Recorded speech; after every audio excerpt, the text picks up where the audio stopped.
Good morning, GC. I'm Caden Gregory. And I'm Dalton Bell. Let's get into today's news. The GCHS DECA chapter has brought home several awards with them this week. They competed at the state conference on Monday and Tuesday. Miss McKee sent us the results. These students were finalists and got recognized on stage. They didn't quite make top 3, but we're still proud of them. Landon Cole, Maddox O'Gwyn, Jack Throgmorton, Bhavik Patel, Ellie Jo Clark, Anna Reese Binkley, and Lily Gossam. Also, Jocelyn Leonard, Jacob Sutton, Asher McLean, Jenna Shoup, Lainey Smith, Natalie Newsom, Rachel Sweeney, Kanan Sullivan, Houston Young, Allie Buckman, Caitlin Caven, Andre Cervantes, Hayden Orr, Jesse Moore, and Jackson Riley. Third place finishers are as follows: Hadley Hayden, Ginger Martin, Anna Taylor, Zachary Wright, Lydia Bradley, Albany O'Neill, Josie Redden. Second place finishers are Emily Williams, McKenna Braden, Hunter Carr, Ryan Beth Goodman, and Sadie Youngblood. And congratulations to our first place finishers. That's Christina Kelly, Addison Larison, Evan Green, Shiloh Parm, Ryan Barnett, and Natalie Sims. All of these finalists competed in national DECA events. DECA also has Kentucky-only test events at the state conference. You can see those finalists here. That's Libby Kendall, Chloe Wade, Ava Slack, Andrew Boykin, Taylor Jackson, Caleb Jackson, and Riley Nolan. Congratulations to all these DECA competitors. We also want to give 2 more shout-outs for the DECA chapter at GCHS. Sophomore Emily Williams was elected as their 24-25 Kentucky DECA Vice President of Finance. And finally, Miss Michelle McKee was recognized as the DECA State Advisor of the Year. All these people competed against roughly 1,200,000 students in Louisville. Congratulations to Miss McKee and the great program she is leading. We also want to say congratulations to the members of our Educators Rising Club. They competed this week as well.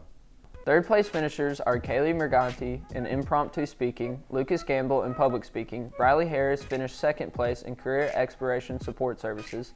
In first place, Hunter Carr won for his lesson plan in career and technical education. Raquel Saucedo won for children's literature in Spanish. Aubrey Stampler won for her lesson plan in humanities, and Dalton Darnell won for his PSA in teachers recruitment. Congratulations to all of these finalists.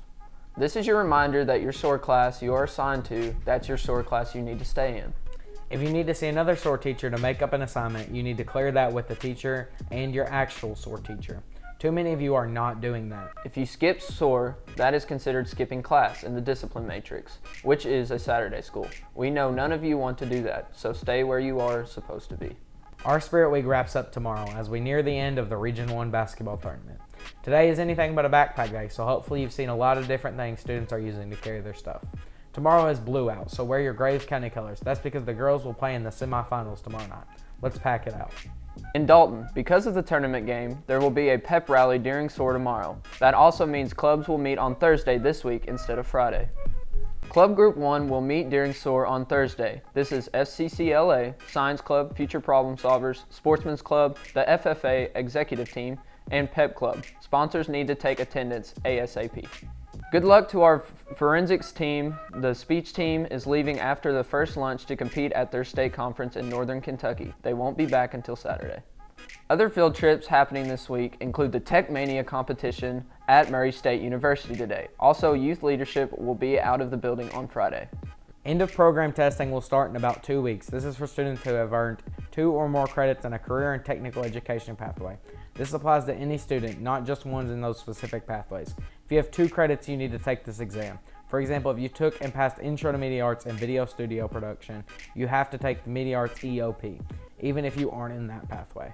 That's happening in the library from Tuesday, March 19th through Friday, March 22nd. Pathway teachers will be contacting students on their rosters about their testing time and date. We'll let you know about the schedule closer to time. Don't forget about ACT workshops next week. The first one is on Monday. That workshop will be upstairs in Miss Ray's room for science. Tuesday is math with Miss Delaney, also in the Sedalia hallway. And Wednesday will be English and reading with Mr. McNeely in the Fancy Farm hallway. These sessions start at 3:15 and are free for anyone interested. Block meetings are happening tomorrow, so teachers, you need to show up during your planning. Ms. Throgmorton says STAR testing scores and PBIS will be discussed during that time. These block meetings will be held in the library. Our coverage of all the pathways GCHS offers continues today. Media Arts, JROTC, and Education are the ones we've covered so far. Today we take a trip to the trade school to show you where the magic happens for carpeting.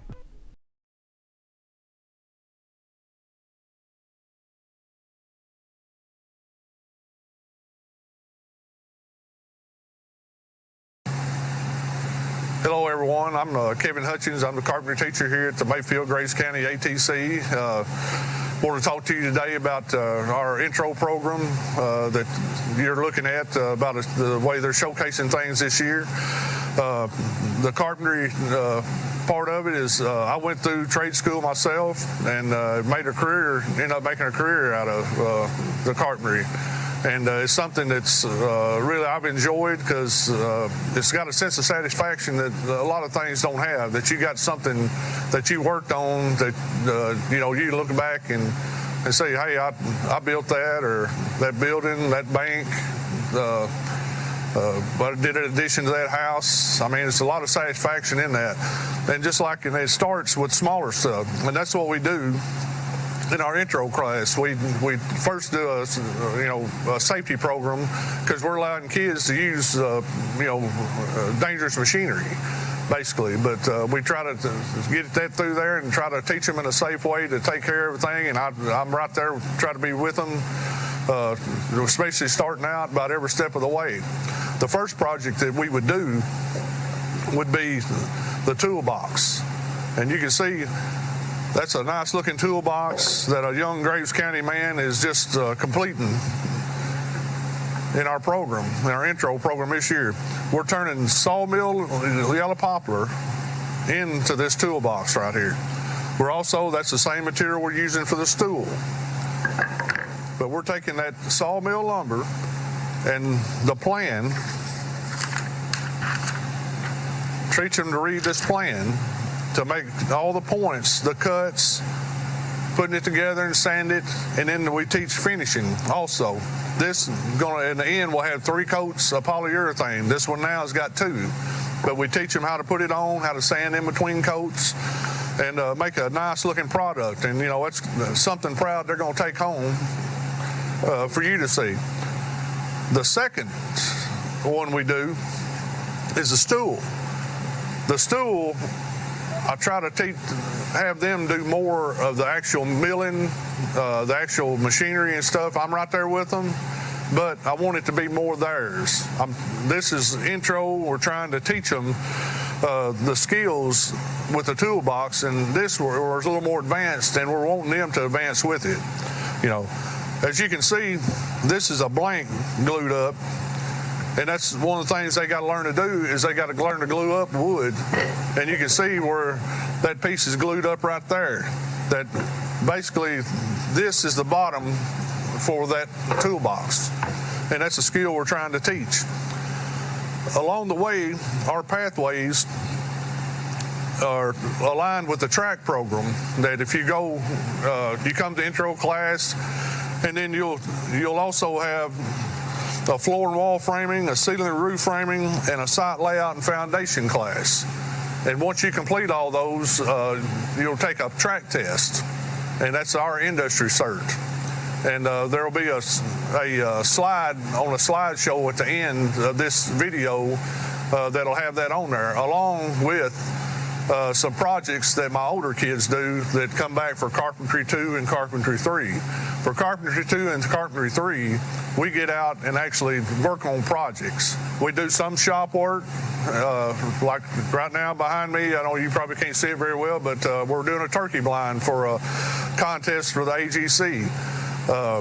Right now also, we're working out when the weather's allowing us at the softball field here at Mayfield, and we're replacing the roofs on those softball fields. We've already completed the baseball fields and the soccer ball fields roofs over the last couple of years, and we do a lot of that type of work here for the school, and we do some community service work. On those slides, you'll see we worked on the Build a Bed project. It was part of the AGC, had all the schools in West Kentucky that have carpentry programs help build beds for the needy, which we try to promote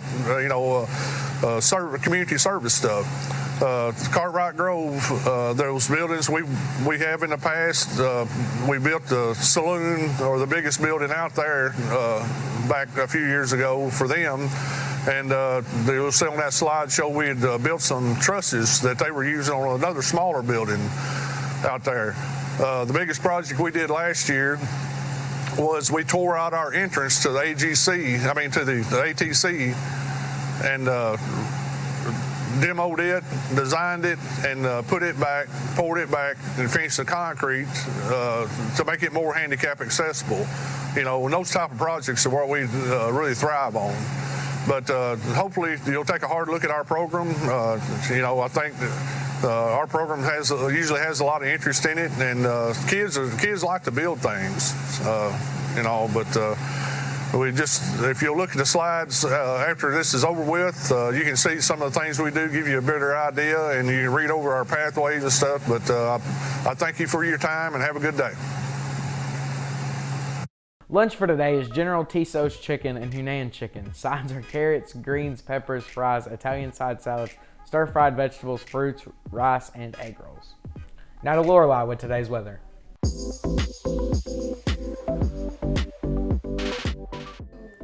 Hey there, GC. It's Lorelei with the weather. Today, the high is 65 and the low is 56, and there will be some afternoon rain starting around 4 o'clock. Tomorrow, it looks like it's going to be rainy all day, with the high being 66 and the low being 48. Saturday, it will be rainy in the morning and cooler, as it's going to be in the upper 40s, lower 50s all day. That's all for weather.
Hey GC, it's Jack here with Sports. The Eagles basketball team unfortunately lost to McCracken last night, but for good news, the Lady Eagles play Callaway Friday at the CFSB Center. That's all for today's sports. Now back to you guys at the desk.